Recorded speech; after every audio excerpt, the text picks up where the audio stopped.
The Crime and Policing Bill has now entered a critical new phase.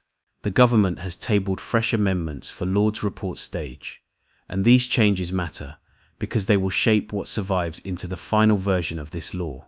Some amendments respond to pressure, others quietly embed long-term powers. Let us start with age verification for knives and crossbows. Ministers have retabled provisions that allow regulations to prescribe further steps for verifying age and identity, including the voluntary use of digital identities. This is not framed as mandatory digital identification. It is framed as flexibility and safety. But the mechanism is clear.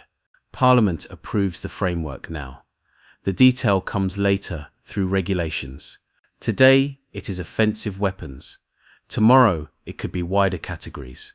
Once the verification infrastructure exists, expansion becomes easier.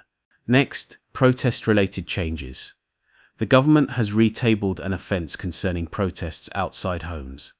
It says the scope has been narrowed following concerns raised in committee, but the core power remains. Scope can be refined. The existence of the offence remains significant. When protest law expands into residential settings, the balance between public order and civil liberty becomes sharper.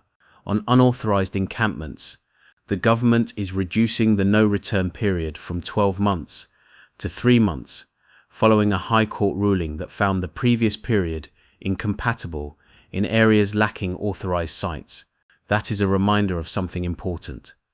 When enforcement powers are not matched by lawful alternatives, the courts intervene. It is not a policy shift out of generosity. It is a response to legal pressure. There are also changes to delegated powers. Some regulations are being moved to the affirmative procedure. Some guidance powers are being tightened. That shows scrutiny has had an effect.